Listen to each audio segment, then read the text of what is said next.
First, Mr. Speaker, let me just first start by conveying my condolences to the families that lost their loved ones in the current maandamano, and also wish a quick recovery to those ones who got injured.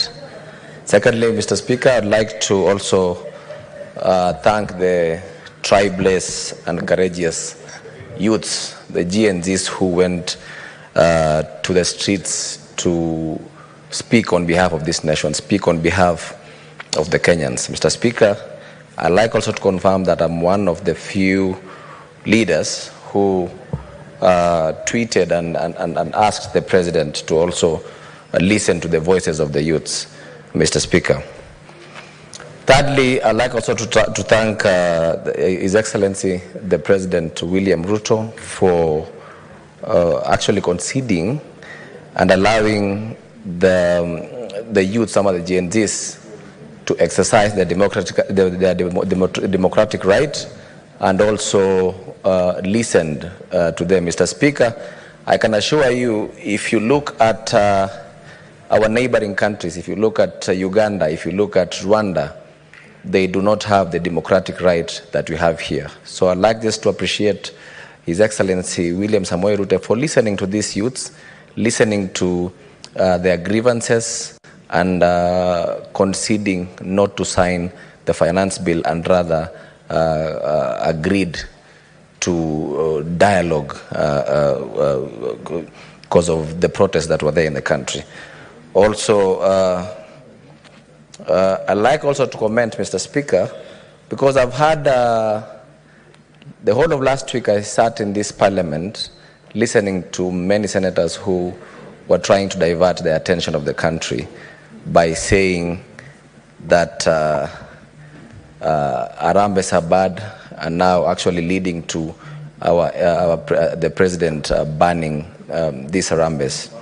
Mr. Speaker, I can say I am a living proof and I'm a product of these Harambes. Some of us went to school because of these Harambes or contributions. Maybe we can just say nowadays maybe some are wrongly done, or maybe some if you are doing an Harambe, then it does not mean you, if it's genuinely from your heart, it does not mean you have to show off, or maybe, let me say, put everything on social media. But Mr. Speaker, one thing that I know these youths are doing, these youths are on the street, is because of lack of employment. That is number one.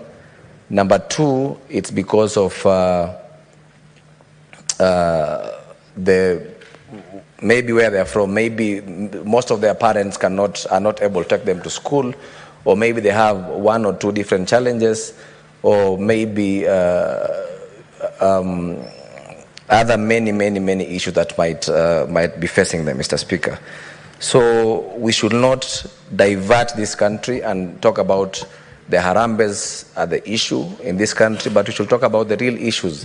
That is corruption in this country and the unemployment facing our youth, Mr. Speaker.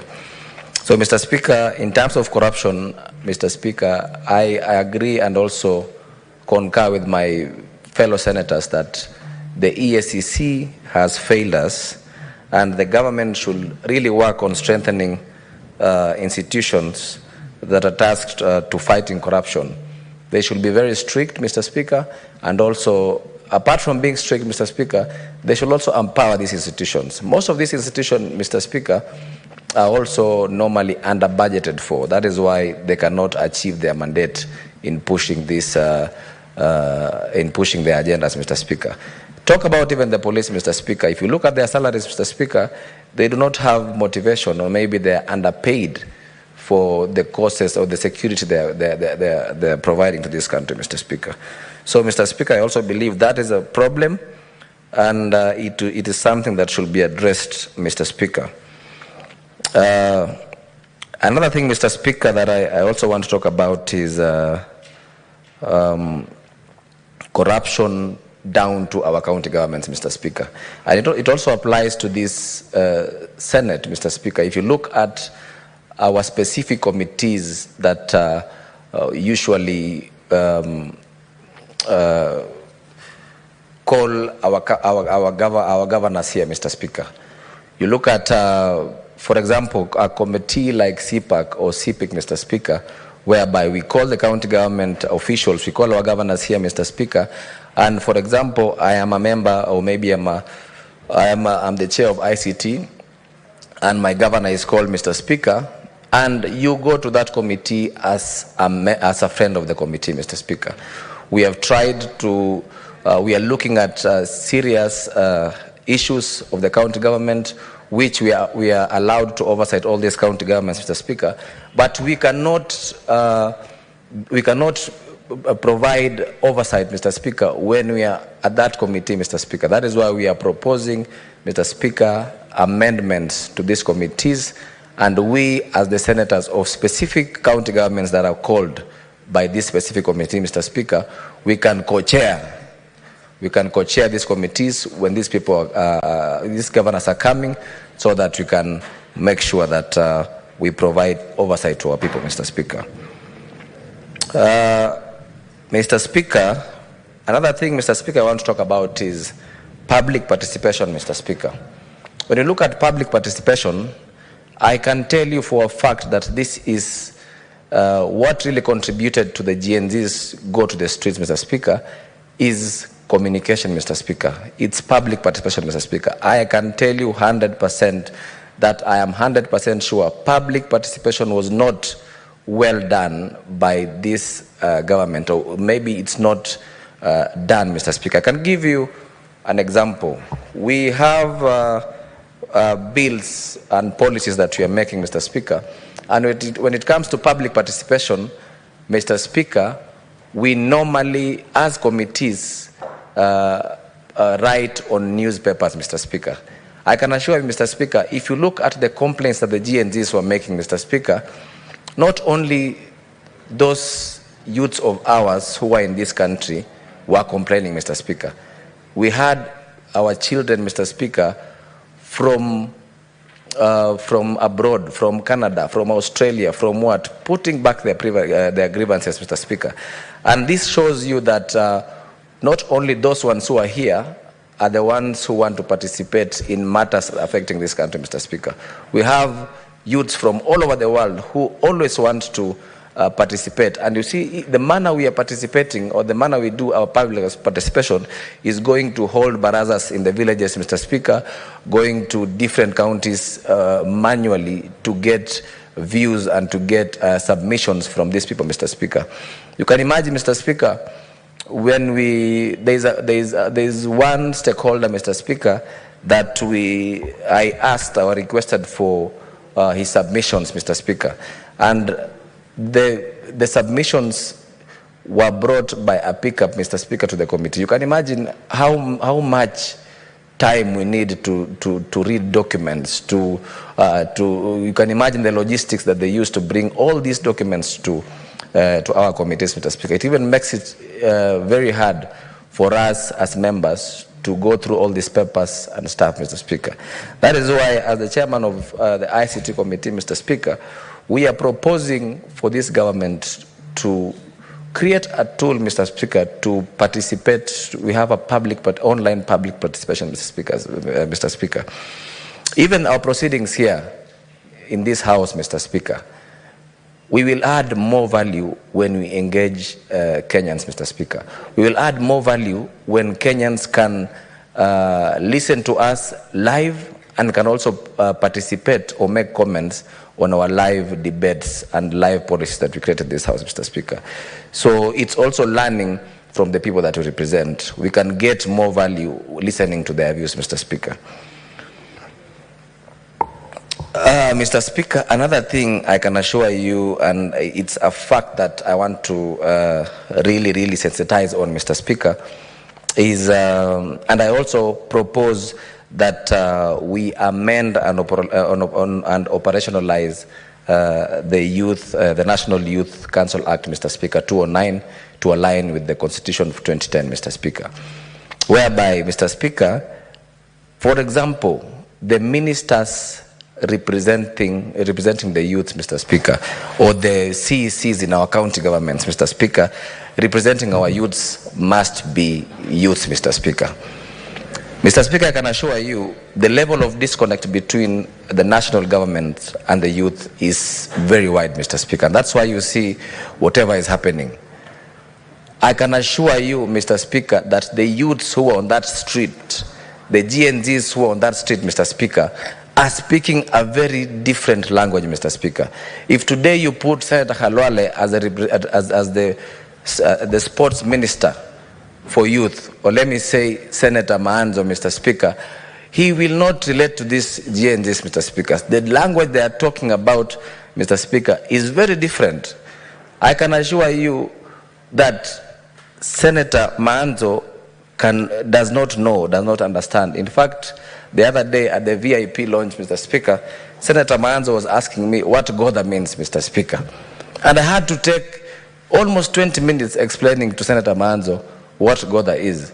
The same Senator Khalwale, Mr. Speaker, who is our chief whip, Mr. Speaker, our majority whip, Mr. Speaker, was asking me what Kufinish Kumalo is, Mr. Speaker. This is the same language that these youths are talking, and we have to put youth in these ministries, if not even the minister, Mr. Speaker, the advisors of these ministers. Senator Chesang, I think you can give other examples, other examples of that language. If Mr. Speaker, let me tell you, the words I'm speaking about, Mr. Speaker, have meanings to this youth. If you communicate with them with these words that they understand, Mr. Speaker, that is the best way they can understand, Mr. Speaker. I can assure you, Mr. Speaker, why I'm talking about this, there are even words and signs the youths, these GNZs use in terms of communication. If you look at even just the way they are dancing or they are moving their body, they mean something to communicate, Mr. Speaker. I can assure you, Mr. Speaker, if these youths came to this to this Senate, Mr. Speaker, and they stand outside here and they say, Anguka nayo, Anguka na Speaker, Mr. Speaker, that word means a word, Mr. Speaker.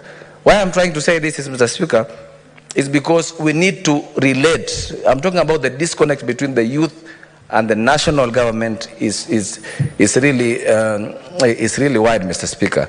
And the only way these youths can understand is putting, or not even the ministers, but their advisors or their board have to have the youths represented so that they can address the issues that are affecting them, Mr. Speaker. Finally, Mr. Speaker, you looked at the crowd that was on those streets, Mr. Speaker. Mr. Speaker, we had, just because of the unemployment that we have, and you equally, you remember, Mr. Speaker, one of the youths was talking about the only mistake you did is educating us, Mr. Speaker.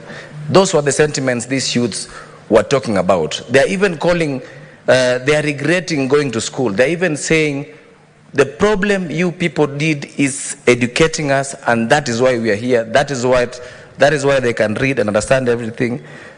This is to show that how frustrated they are, Mr. Speaker. One thing I'd like to urge our government, Mr. Speaker, on behalf of our youths, who most of them are now online marketers by virtue of unemployment, and they go to the social media and teach themselves to be online marketers, Mr. Speaker. Most of our youths, majority of the youths who were on that street, Mr. Speaker, are content creators, Mr. Speaker, by nature, Mr. Speaker. You can imagine the number of youths who are on the streets made the world to know whatever is happening in Kenya, Mr. Speaker. That means the communication was loud, Mr. Speaker. And how do they communicate? Through these social media platforms, Mr. Speaker. Through TikTok, through Instagram, through Facebook, and other social media platforms, Mr. Speaker. What I want to request the government is, Mr. Speaker, if you look at Tanzania clearly, Mr. Speaker, creating unemployment in this government, Mr. Speaker, let's not talk about only the many digital hubs that we are putting, which we appreciate the President in pursuing this and being the ICT chairman. This will create a lot of jobs, Mr. Speaker. But at the same time, Mr. Speaker, we have so many content creators who are here on these streets, Mr. Speaker. The government failed in terms of communication because we did not communicate these agendas properly, Mr. Speaker. And I can assure you, Mr. Speaker, if we use these content creators to sell our government agendas, to sell the government services is providing, Mr. Speaker, I can assure you that the agendas will get to the normal machinani and to our many youths, Mr. Speaker. So let us make sure we use our own youths, our own content creators. Let us employ these many youths, many content creators, Mr. Speaker, to sell our agenda, and that is a form of employment, Mr. Speaker. Lastly, Mr. Speaker, I'd like to finish by saying that even the same content creators, Mr. Speaker, will sell our country, will sell the tourism in our country and the beauty of this country, Mr. Speaker. Finally, Mr. Speaker, I've had Senator Karen Nyamu also supporting the issues for the sanitary towels, Mr. Speaker. The last time I talked about this, Mr. Speaker, in this House, I talked about these sanitary towels to our young girls, Mr. Speaker.